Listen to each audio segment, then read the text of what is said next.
Good day, and thank you for standing by. Welcome to the Brookfield Renewable Second Quarter 2026 Results Conference Call and Webcast. At this time, all participants are on a listen-only mode. After the speaker's presentation, there will be a question-and-answer session. To ask a question during the session, you will need to press star 11 on your telephone. You will then hear an automated message advising your hand is raised. To withdraw your question, please press star 11 again.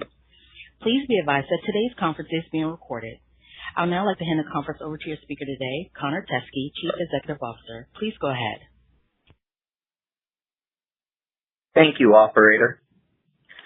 Good morning, everyone, and thank you for joining us for our second quarter 2026 conference call. Before we begin, we would like to remind you that a copy of our news release and investor supplement can be found on our website.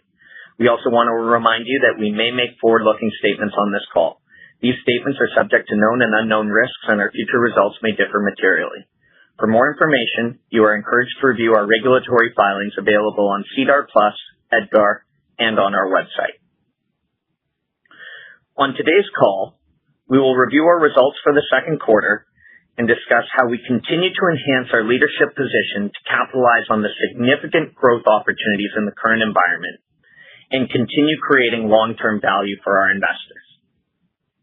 We will then turn the call over to Jay Vedena, our Chief Investment Officer, who will discuss how we are further enhancing our capabilities in battery storage and strengthening our position as the energy partner of choice to both corporates and sovereigns. Patrick will conclude the call with a review of our operating and financial results, our balance sheet and funding activities, and an update on our recently announced plan to simplify our structure into a single listed corporate entity. Following our comments, we look forward to taking your questions. Turning to our results, in the first half of the year, we delivered record financial results, robust capital deployment, and the highest levels of development and asset recycling in our history. We also further strengthened our balance sheet, ending the quarter with strong liquidity and positioning the business to capitalize on the growing opportunity set in the current market. In the second quarter, we delivered FFO of $421 million, up 13% year over year, or 62 cents per unit, up 11% on a per unit basis. In the last 12 months, we delivered FFO of $1,444 million, or 214 cents per unit, up 14% and 11% respectively compared to the prior year period. We continue to scale our development activities, commissioning 1.3 gigawatts of new capacity in the quarter and advancing our contracting initiatives, signing power purchase agreements for 2.6 gigawatts from our advanced development pipeline. We deployed or committed $5 billion into growth, or $760 million net to BEP, highlighted by our recently announced acquisition of IPA. In addition, we continue to scale our capital recycling program, agreeing to or closing sales that will generate approximately $2.2 billion of proceeds, or $630 million net to BEP, at strong results at or above our target returns. Our strong execution came at the same time as the fundamentals supporting our business continue to strengthen. Global electricity demand is accelerating, and there is simply not enough new capacity coming online to keep up. This supply-demand imbalance is compounded by grid infrastructure that has not kept pace with the growing need for electricity and is not being developed quickly enough to accommodate new demand.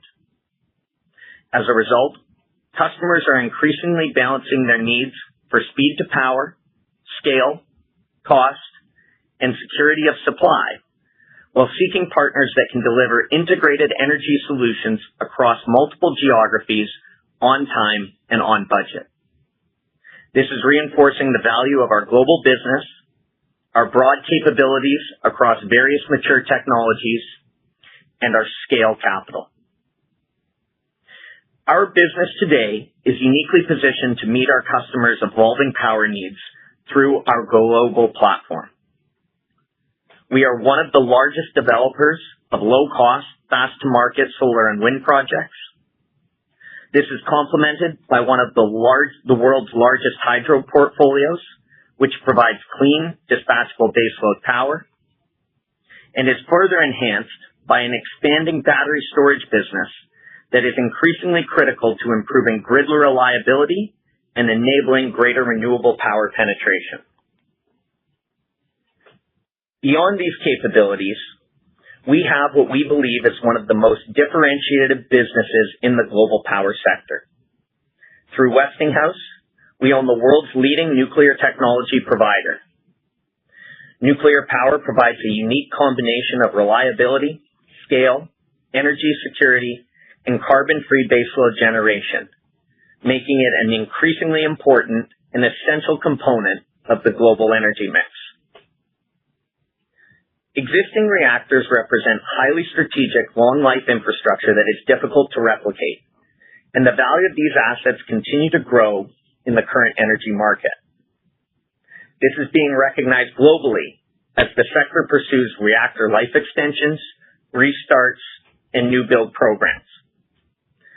Westinghouse is exceptionally well positioned to benefit from this growth through its market-leading fuel, services, and maintenance businesses, which service approximately half the current global fleet. In going forward, we believe the most significant opportunity lies in helping deliver a new fleet of large reactors at scale, supporting the revitalization of the global nuclear industry. During the quarter, we achieved another milestone towards that objective. The U.S. Department of Energy issued a commitment for up to $17.5 billion in loan facilities to support the procurement of long lead equipment for the deployment of up to 10 Westinghouse AP1000 reactors in the United States. This builds on our previously announced partnership with the U.S. government to support the deployment of approximately $80 billion to build new Westinghouse reactors across the country. The financing program is expected to accelerate deployment timelines by up to 3 years by enabling procurement of long lead time items in advance of final investment decisions. It also helps to catalyze investment in the nuclear supply chain, improving future project execution, reducing costs, and shortening deployment timelines for projects. Our focus has now shifted from establishing the financing framework for long lead orders to advancing individual projects. As the next step in deploying AP1000 reactors, we are actively engaged with 7 utility partners that have identified project sites and are working with them towards executing long lead equipment orders. At the same time, we continue to work with utilities, power customers, and other stakeholders to establish commercial frameworks that will support the next wave of nuclear development in the United States. While much of our immediate focus is on advancing these projects in the U.S., we continue to see the opportunity for Westinghouse to expand in other regions as well. The recent announcement of a nuclear cooperation agreement between the United States and the Kingdom of Saudi Arabia reinforces the significant global opportunity we see for new nuclear development. Westinghouse is uniquely positioned to benefit given its market-leading technology and will compete for reactor deployments not only in Saudi Arabia, but across a growing number of markets around the world. Taken together, our access to capital, combined with our differentiated operating platform and expertise across the critical technologies needed to meet accelerating energy demand, positions us to participate in one of the largest periods of capital investment in energy infrastructure in history. Our ability to deliver integrated power solutions to the world's largest buyers of electricity will enable us to capture this growing demand and continue creating significant long-term value for our unit holders. With that, we will turn the call over to Jay to discuss how we are further enhancing our capabilities in energy storage, strengthening our position as the energy partner of choice. Thank you, Connor, and good morning, everyone. As Connor discussed, the largest buyers of power and sovereigns are increasingly looking for partners that can deliver reliable, integrated power solutions at scale. As a result, one of our key priorities is to continue expanding our capabilities across the technologies and markets where we see the strongest long-term demand and feel we can leverage our competencies to generate value for our investors. One of the most compelling opportunities we see today is in battery storage. Storage is becoming an increasingly critical component of the energy mix, expanding the hours during which renewable generation can meet demand while providing flexibility and improving overall grid reliability. This is particularly important as hyperscalers and governments increasingly require reliable, dispatchable power alongside low-cost, fast-to-market renewable generation to support rapidly growing electricity demand. Our recently announced acquisition of IPA is a direct reflection of this opportunity. The acquisition of the largest standalone battery storage platform in North America for $3 billion, approximately $420 million net to BEP. IPA's leading position across many of the fastest-growing power markets in the United States complements our large existing business and further expands our battery storage capabilities.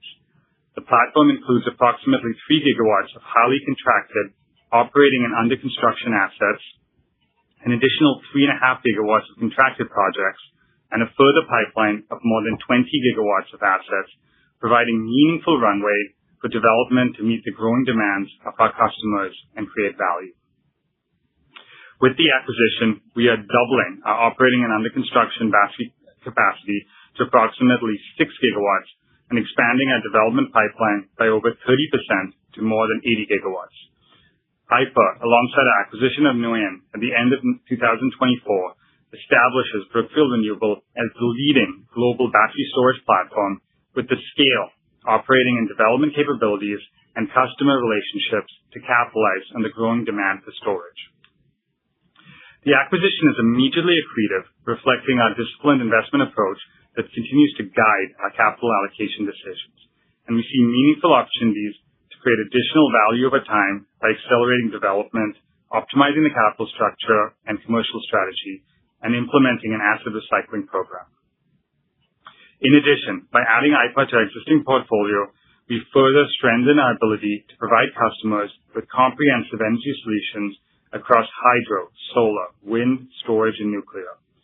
We believe this differentiated offering continues to position Brookfield Renewable as the partner of choice for many of the world's largest corporate and sovereign buyers of power. With that, I'll turn the call over to Patrick to discuss our operating results, financial position, and capital recycling activities in more detail. Thank you, Jay, and good morning everyone on the call. We delivered another record quarter, generating FFO of $421 million, or 62 cents per unit, up 13% or 11% per unit year over year. Our results this quarter benefited from strong performance across the business, contributions from assets commissioned over the last 12 months, and continued execution of our capital recycling program. Turning to our segment results, our hydroelectric business generated $336 million of FFO, with results benefiting from strong generation across our Canadian fleet and continued strong performance from our Colombian business, where favorable market fundamentals and our increased ownership in Isagen continue to support earnings growth. Colombia remains one of the most structurally attractive power markets in our portfolio, and we are well positioned to benefit going forward given our asset base and development pipeline in the country. Results also included realized gains from the sale of a further 25% interest in a non-core hydro portfolio in Maine, which offset weaker hydrology at our U.S. operations. Within our solar and wind businesses, we generated $166 million of FFO, benefiting from contributions from projects commissioned over the last 12 months and realized gains from asset sales completed during the quarter. Lastly, our distributed energy, storage, and sustainable solutions businesses contributed $84 million of FFO. Results continued to benefit from strong development activity across the portfolio and performance of our nuclear services business, Westinghouse, where FFO was up over 60% compared to the prior year, excluding a large new reactor licensing fee earned in Q2 last year. Increasing global demand for nuclear power continues to support growth across Westinghouse's core fuel and maintenance services business, while increased engineering and design activity associated with new reactor construction is also contributing to these strong results. Turning to our balance sheet. We continue to have a best-in-class balance sheet, and our financial flexibility and access to diverse sources of scale, long-duration capital continues to be a competitive advantage. During the quarter, we completed approximately $12 billion of financings across the business and ended the period with over $5.1 billion of available liquidity across our platforms, providing significant capacity to fund development and invest in attractive growth opportunities. The quarter included the largest private placement financing in Brookfield Renewable's history, with the refinancing of our Safe Harbor hydro portfolio on the back of signing a 20-year contract with Google last year, securing approximately $1.2 billion of attractive long-term capital, resulting in an aggregate $700 million in upfinancing or $200 million net to BEP. Across our broader platform, Neoen completed a 650 million euros bond issuance, further demonstrating our ability to efficiently access capital across multiple regions and operating platforms. At the corporate level, we also completed a Canadian $200 million preferred unit issuance that was upsized in response to strong investor demand and priced at the second lowest reset spread ever for this type of instrument. In addition, we are advancing contracting of our hydro portfolio in Ontario under a program run by the provincial system operator that we expect to enable meaningful upfinancings over the next few quarters. With respect to capital recycling, we continue to execute our programmatic monetization strategy, generating record proceeds during the first half of the year while consistently achieving at or above our target returns.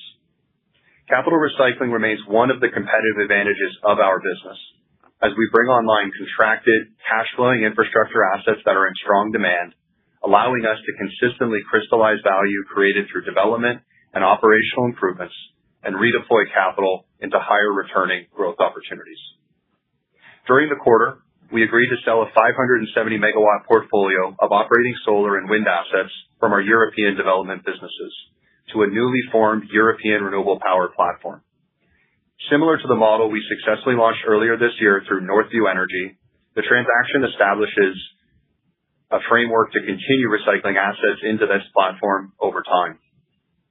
In addition, we closed two-thirds of the sale of 2.1 gigawatts of assets to the Northview Energy platform and closed the remaining third subsequent to quarter end. We also completed the sale of an additional 25% interest in our non-core hydro portfolio in Maine, with the balance expected to close during the third quarter. Lastly, we agreed to sell a portfolio of solar assets that we developed and small non-core hydro assets from our Isagen business in Colombia. The sales are in line with our business plans and crystallizes the value we've created through operational improvements, contract optimization, and development across the platform. Turning now to our recently announced corporate simplification.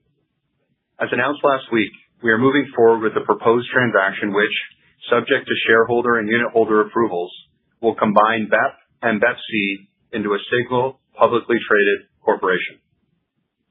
We expect the simplification to be tax-deferred for Canadian and U.S. investors and benefit all security holders by improving trading liquidity, increasing demand for index funds and ETFs, simplifying investor analysis, broadening access to investors who prefer a more traditional corporate structure, and enhancing governance.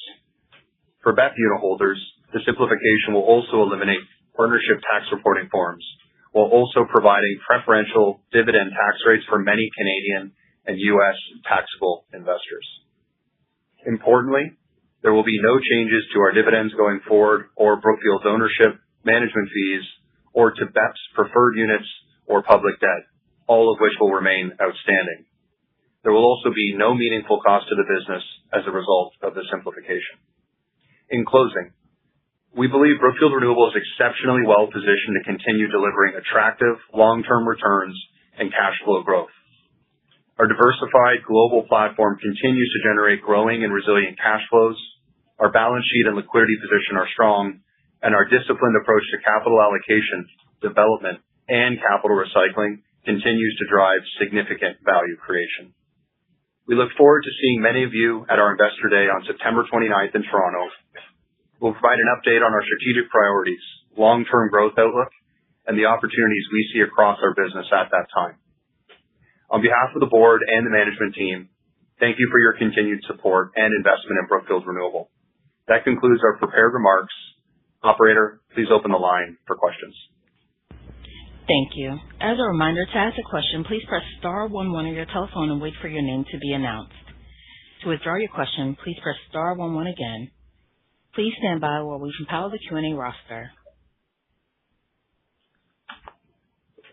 Our first question comes from the line of Sean Stewart with TD Securities. Your line is now open. Thanks. Good morning, everyone. A couple questions. Patrick, I want to start with the other income of $175 million in the hydro segment, and I get that this is associated with the asset sales down to Northview and the main portfolio, the portion there. Can you give us a little more context on the basis for that other income? You know, we used to think of what was being included in FFO as gains on development potential or recontracting potential. You know, it feels like this is transitioning more to just booking gains on asset sales. Maybe I'm wrong there, but just as other income comprises a larger percentage of FFO going forward, what are the best ways we can think about gauging the scale quarter to quarter as this becomes more programmatic for you? Yeah, Sean, in terms of how we think about it, you're correct in saying that predominantly we expect that really represents gains from assets which we have developed ourselves over time. Increasingly as well, we are finding opportunities as a supplement to that to dispose of assets that we consider to be non-core in nature. And so you are seeing some of that come through other income in the quarter. But we really think of it as asset gains that we've had associated with developed assets alongside certain assets that are non-core in nature, and definitely not all sale gains that might come through our results in a given period, Sean. Okay. All right. Thanks for that. Second question's on batteries. 30% of your current advanced development pipeline, that'll grow once you close on IPA. Wondering if you can give some updated perspective on how many different suppliers you're procuring from to mitigate risk, and appreciating that LCOE for batteries has dropped substantially over the last 5-6 years. What's your expectation for the LCOE trajectory going forward the next few years? Thanks, Sean. Make no mistake, batteries are the fastest growing technology within Brookfield Renewable today. And we are looking to invest in and develop batteries alongside new wind and solar on a standalone basis and, you know, retroactively on existing wind and solar. And therefore the opportunity set is very large. And we think now with the combination of Neoen, largely in Europe and Australia, and now IPA in North America, we have the leading battery storage providers in the most attractive battery markets around the world. Given the scale of our battery development activities, I don't think it's a stretch to say we are one of, if not the largest procurer of utility scale energy storage equipment in the world. And therefore we have relationships with all the major producers, both the domestic ones and the international ones. And we, not dissimilar to what we do on wind and solar, we leverage those relationships to manage around supply chain issues, taxation, subsidies, tariffs, to ensure that we can procure that equipment on time, on budget, and cheaper than anyone else. And perhaps the last comment I would make is not dissimilar to how we entered into large-scale framework agreements with the biggest suppliers of wind and solar equipment in recent years. We are now actively entering into large-scale global framework agreements with the largest producers of battery equipment around the world as well. Again, just increasing our flexibility and our differentiation in developing this asset class. Okay. Thank you very much. Sean, sorry, I left one thing out just on the LCOEs. They've come down very, very dramatically in the last, call it 24 months. There are some short-term dynamics at play in terms of input cost into batteries that can cause short-term variations in those LCOEs, but we're still in the very early days of the supply chain scaling up and the technology improving. So long-term, we expect LCOEs continue to go down, albeit there could be some short-term noise just dependent on input costs. Understood. Okay, that's all I have for now. Thanks very much. Thank you. As a reminder, to ask a question at this time, please press star 1 on your touchtone telephone. Our next question comes from the line of Christine Cho with Barclays. Your line is now open. Hi, this is Liam on for Christine. Thanks for taking my question. With regards to the share consolidation, could you provide some details about the shareholder vote? I think I saw that the completion of the deal is not conditional on BEPC shareholder vote, but for both BEP and BEPC, Brookfield and affiliates own a large ownership stake. Can you remind us what that stake is and if those shares are going to be included in the vote? And is it a simple majority or 2/3 needed to approve? Thank you.